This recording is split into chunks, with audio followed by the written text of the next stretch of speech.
All I ever needed to learn was that by showing up consistently and romanticizing my present through small compounding actions,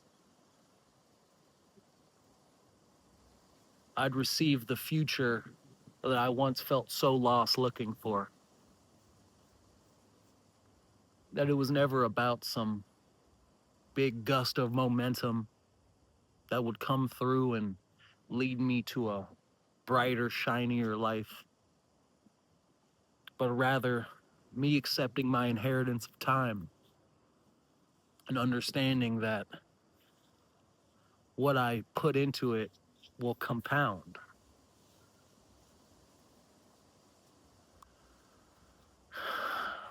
I thought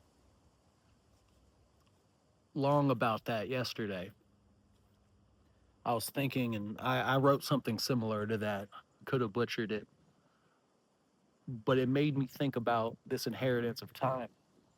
It made me think about how we view it and how readily willing we are to escape it. I've said it before, but it bears repeating that the only time we could shake the universe's hand is in the present moment. And the more I thought about the time we all get as our inheritance, much like an index fund, the more you put into it, the better it grows. What was I putting into the present moment? Or was I busy waiting for something else to show up? Busy waiting for my signal instead of romanticizing the consistent day in and day out inheritance that is mine. You have an inheritance as well. You didn't know? We're all trust fund kids.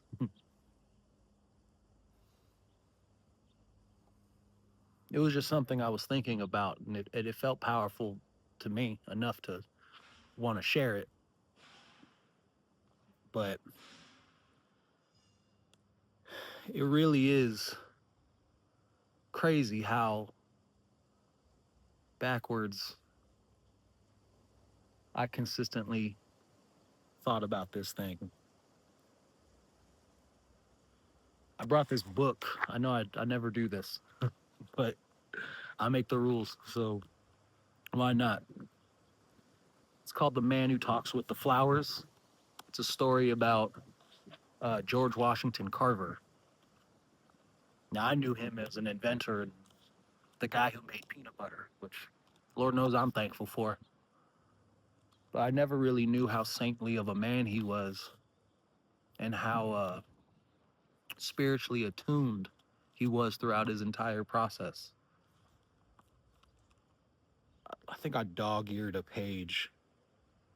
It's just a quick thing that he said that I felt connected to what I was thinking yesterday. They asked him, why is it that so few people can have this power? They can. His voice rose to a sweet and almost piercing beauty. They can, if they only believe. Then he laid his hand on the Bible beside him. The secrets lie all right here, right in the promises of God. Those promises are real, but so few people believe that they are real. Then he pounded his table, and then he pounded his hand on the table. They are as real, as solid, yes, infinitely more solid and substantial than this table, which the materialist so thoroughly believes in. If you would only believe, O ye of little faith. He was a man who would wake up every morning at 4 a.m. and go talk to the flowers. Literally, he would sit with flowers and say, what do you have to teach me today? And we could look at that and cast judgment or anything, but what that feels like to me is what I talked about earlier. as that is a man who is basking in his inheritance, basking in the wealth of time.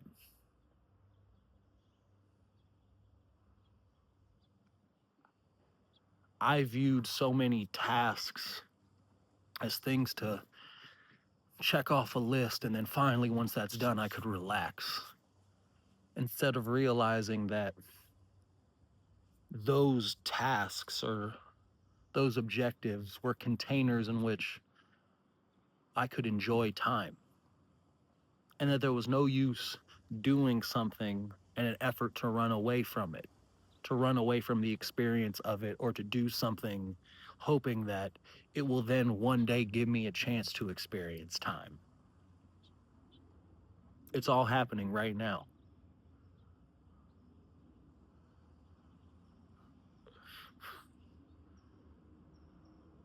We all have an inheritance.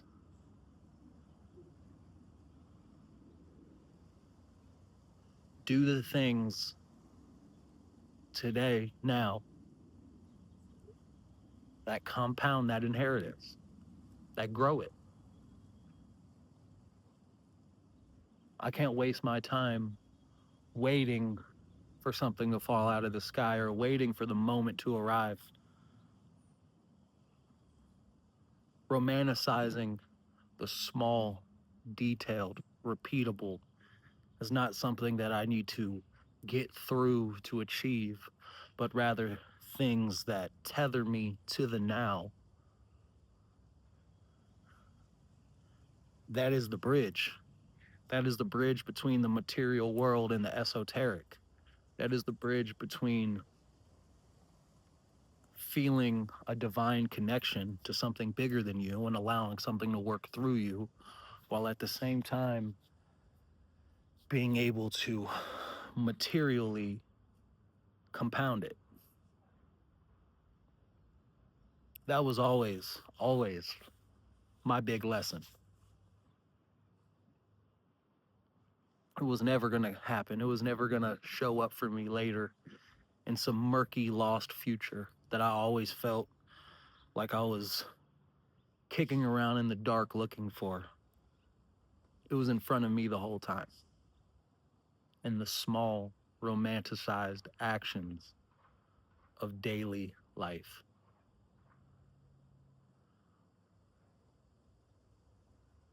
Remove the need to rush, remove the need to sit in waiting.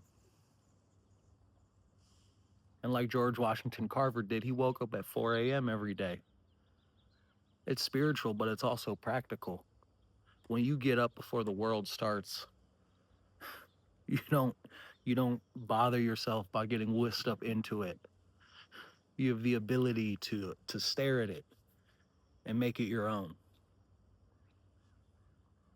So today,